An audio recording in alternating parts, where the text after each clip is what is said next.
Bienvenue sur i24 News, quel plaisir de vous retrouver pour notre émission sportive quotidienne. Aujourd'hui une émission grand luxe puisque nous vous amènerons 4 coins du monde au programme. Donc aujourd'hui du football avec Messi qui est élu meilleur buteur d'Europe. Il reçoit une distinction, le Soulier d'Or.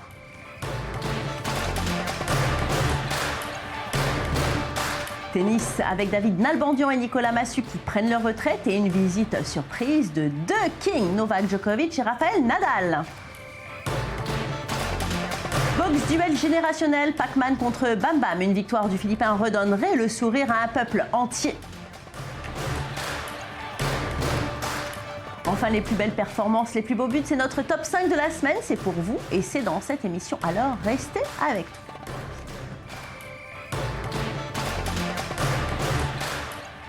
Et je vous propose d'ouvrir cette édition par du football. Ça y est, on connaît enfin les 32 équipes qui participeront à la phase finale de la Coupe du Monde au Brésil en 2014.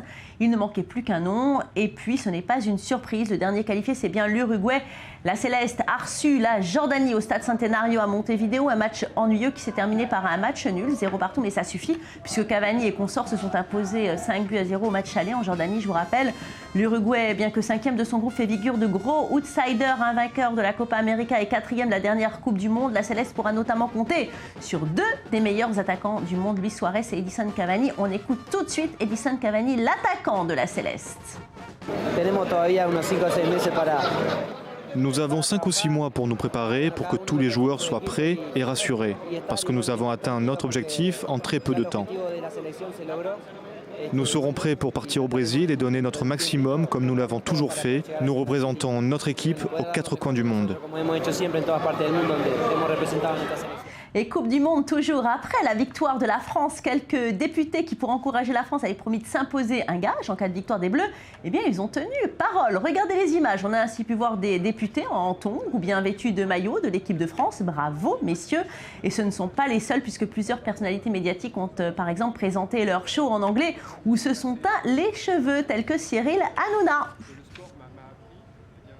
Football toujours, les JO de Londres sont finis depuis plus d'un an et le recyclage des infrastructures a commencé. C'était une des principales promesses de la candidature londonienne et justement les travaux d'aménagement du stade olympique viennent de commencer. Ce stade avait notamment accueilli les cérémonies d'ouverture et de clôture des Olympiades. C'est le club de football de West Ham qui a été choisi pour occuper l'enceinte pendant 99 ans. Le petit club londonien déménage donc de son stade pour une infrastructure flambant neuf, 54 000 spectateurs, des tribunes couvertes. Le stade accueillera également quelques matchs de la Coupe du Monde de rugby en 2015 et l'équipe britannique d'athlétisme. Fin des travaux prévus pour 2015. Allez, on écoute tout de suite Mark Nobles, le joueur de West Ham. Les installations sont bien meilleures que l'ancien stade. Ce sera plus facile d'accès avec le train notamment. C'est bien mieux pour les supporters. Je suis sûr qu'ils vont s'y habituer, qu'ils vont l'adopter et en faire un vrai stade de football. Allez, on continue avec le football. Léo Messi, l'attaquant argentin du FC Barcelone, vient de recevoir le Soulier d'Or. Ce trophée récompense le meilleur buteur de tous les championnats européens. Messi a marqué pour la saison 2012-2013 un total de 46 buts en 32 matchs, soit une moyenne de 1,43 buts par match, tout simplement exceptionnel. Mais ce n'est pas le meilleur registre puisque une année auparavant, il avait marqué 50 buts en 31 matchs. C'est la 3e fois que l'Argentin reçoit cette récompense, une première dans l'histoire. La Pulga, comme il est surnommé, est actuellement blessé et sera encore absent des terrains pour quelques semaines. Et on reste à Barcelone où le gardien Victor Valdés est également indisponible, victime d'une déchirure musculaire lors du match contre l'Afrique du Sud. Il sera tenu écarté des terrains pour au moins 6 semaines. Et si on parlait du Qatar, la FIFA se réveille enfin. Son président Sepp Blatter s'est réuni avec les représentants de la Confédération syndicale internationale. Sujet du jour évidemment, les conditions de travail au Qatar, surtout celles sur les chantiers qui concernent la Coupe du Monde 2022. L'ONU ou les ONG telles qu'Amnesty International ont récemment accusé le Qatar de bafouer les droits les plus élémentaires, conditions de travail et d'hébergement déplorables, voire même esclavagisme moderne. La FIFA a donc réagi et publié un communiqué qui encourage vivement le Qatar à prendre des mesures nécessaires pour changer cela. Pas sûr que ce soit efficace, mais en tout cas, c'est un premier pas. FIFA, toujours, l'institution vient d'annoncer le report de la fin des votes pour le Ballon d'Or, initialement prévu pour le 15 novembre. Les joueurs, entraîneurs et journalistes auront jusqu'au 29 novembre pour faire leur choix. Bonne nouvelle pour Ronaldo, puisque sa performance contre la Suède pourrait bien être prise en compte dans les votes. Allez, on passe à la NBA maintenant. Les Minnesota Timberwolves ont accueilli les Los Angeles Clippers et les Californiens commencent fort avec un 12-0 grâce à ce 3 points de Redick. Mais le match s'équilibre et la sensation espagnole, Rubio égalise avant la fin du premier quart-temps. On garde la même intensité pour la seconde mi-temps. Blake Griffin est impressionnant, 20 points et 10 rebonds.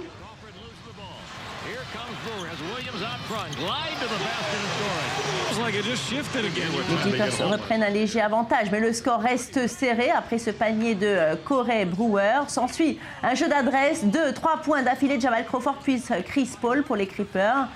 Kevin Martin répond pour les Wolves, mais ce sont les Clippers qui finalement l'emportent 102 à 98.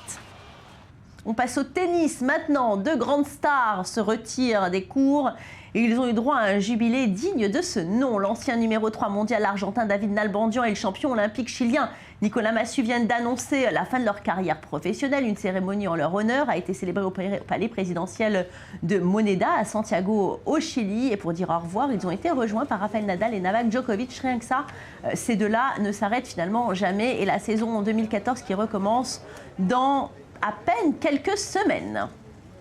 Allez, boxe, à présent, combat à Macao, duel générationnel entre Manny Pacquiao et Brandon Rios. Mais pour le champion philippin, l'enjeu n'est pas seulement sportif. Son pays sort d'une catastrophe naturelle terrible. Une victoire serait la bienvenue et remontrer le moral du peuple philippin tout entier qui vient de vivre le traumatisme du typhon. Le récit avec Niki Lan. Pac-Man contre Bam Bam. C'est le combat de ce week-end à Macao, une bataille entre 2 grands de la boxe mondiale. 10 fois champion du monde, Manny Pacquiao est surnommé Pac-Man. En face, l'une des stars montantes de la boxe américaine, Brandon Rios, dit Bam Bam. Ils s'affronteront pour le gain du titre WBO welterweight.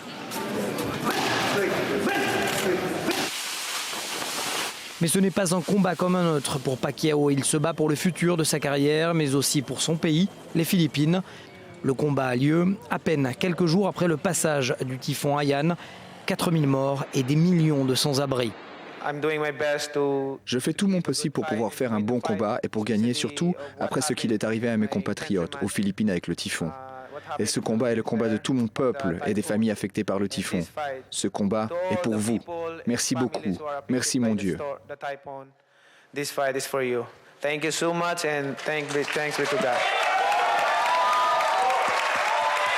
Pacquiao, en plus d'être un sportif de renom, est également un homme politique. Ce drame, cette catastrophe naturelle, est pour lui une raison de plus de se battre et de vaincre l'adversité. Il s'est récemment identifié à un passage de la Bible très connu. De par sa petite taille, il aime à se comparer à David, qui affronte Goliath. Sa carrière est exceptionnelle, 54 victoires, dont 38 par KO, 10 titres mondiaux dans 8 catégories différentes. Et justement, son combat contre Bam Bam est primordial pour la suite de sa carrière. Après 2 défaites consécutives, Pac-Man doit se ressaisir. Certains parlent pourtant d'une chute inexorable, celle qui le mènera vers la retraite. Le combat n'est prévu que pour dimanche et pourtant le match a déjà commencé en dehors du ring. La tension entre les 2 camps est montée d'un cran lorsque les entraîneurs de Pacquiao et de Rio en sont venus aux mains lors d'une séance d'entraînement. En cause des vieilles rancœurs puisque l'entraîneur de l'Américain était auparavant celui du Philippin. Non, qu'est-ce que c'est que ça? Pas de trash avant le combat. Ce n'est pas le bon exemple pour les amoureux de la boxe. Tout ce que je peux dire, c'est qu'il y a de la rancune. Il faut pardonner comme le Seigneur nous pardonne.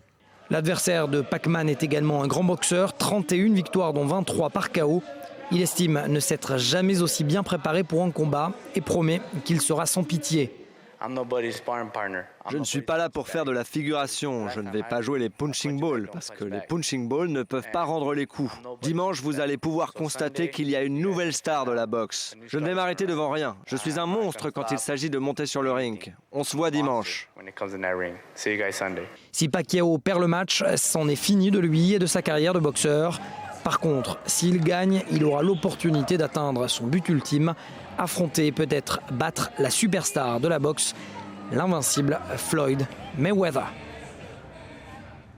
Allez, on passe au sport mécanique. Le dernier Grand Prix de la saison en Formule 1, c'est ce week-end au Brésil. C'est la dernière course pour le pilote brésilien Felipe Massa sous les couleurs de Ferrari. L'occasion pour lui de faire un discours d'au revoir dans lequel il y avait beaucoup d'émotions. Écoutez.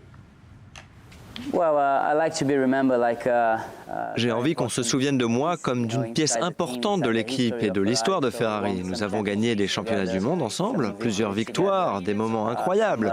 Donc je pense que je veux que l'on se rappelle de moi comme quelqu'un d'important dans la légende de Ferrari.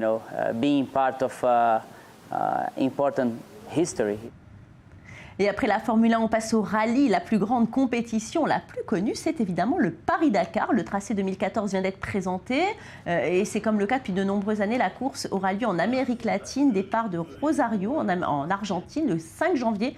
14 jours de course, 9200 km à travers l'Argentine donc, mais aussi la Bolivie et le Chili. Arrivée prévue le 18 janvier à la cité portuaire de Valparaiso.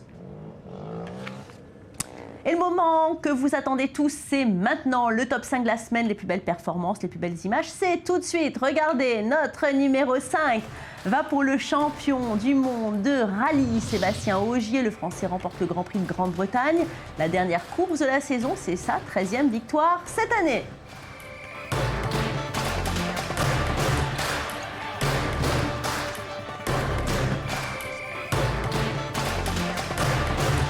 On reste en sport automobile pour notre numéro 4, le roi de la Formule 1. Sébastien Vettel a encore frappé. Il gagne son 8e Grand Prix de la saison à un record. Il bat ainsi son illustre compatriote Michael Schumacher.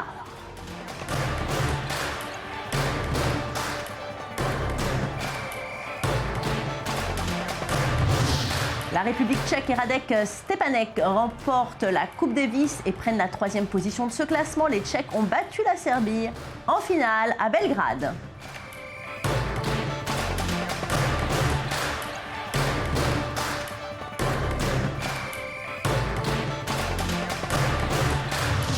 Alors, qui, à votre avis, de Zlatan ou Ronaldo a pris la médaille d'argent? Le Suédois marque un doublé, mais le Portugais répond par un triplé. L'attaquant du Real Madrid est tout simplement trop fort.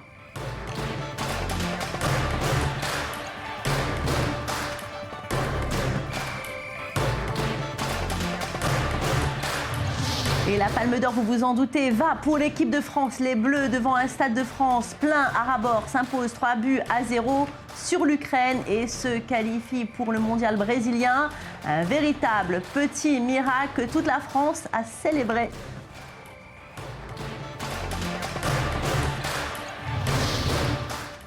Un mot de cyclisme à présent. Le vainqueur du Tour de France, Christopher Froome, est revenu sur sa terre natale, le Kenya. Un voyage privé où il est parti à la rencontre de cyclistes locaux. Il s'est néanmoins exprimé sur le dopage. Il se dit très satisfait de la nouvelle réglementation antidopage. Et il estime que son sport est beaucoup plus propre qu'à l'époque de Lance Armstrong. Mais comme beaucoup d'autres champions, il est soupçonné d'utiliser des produits interdits.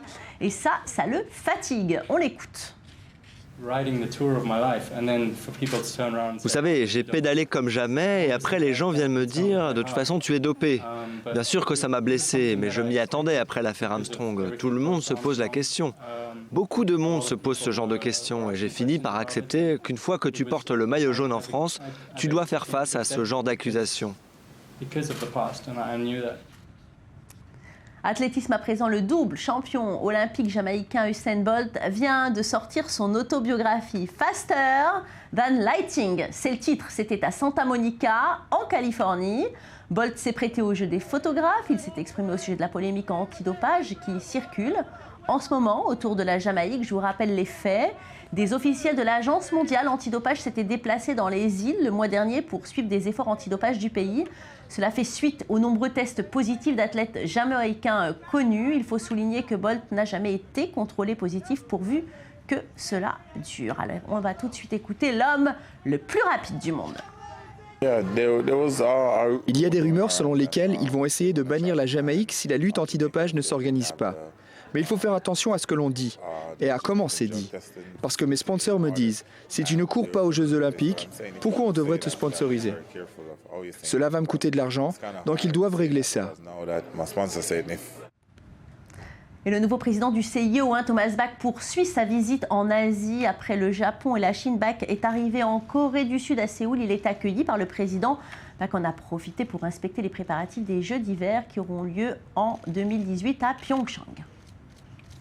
Et nous terminons cette édition avec du ski et une triste nouvelle pour la championne olympique de descente, Lindsey Vonn. L'américaine s'est blessée au genou droit lors d'une chute à Copper Mountain au Colorado 4 mois avant les JO de Sochi.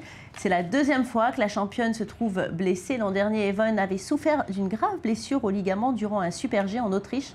On espère pour elle qu'elle sera totalement remise pour Sochi. On lui souhaite en tout cas un prompt rétablissement.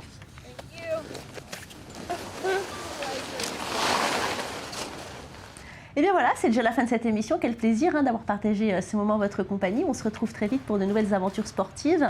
Merci d'avoir choisi notre chaîne. En attendant, rendez-nous visite sur notre site i24news.tv. Je vous souhaite un très très bon week-end. Restez avec nous car l'info continue sur i24 News.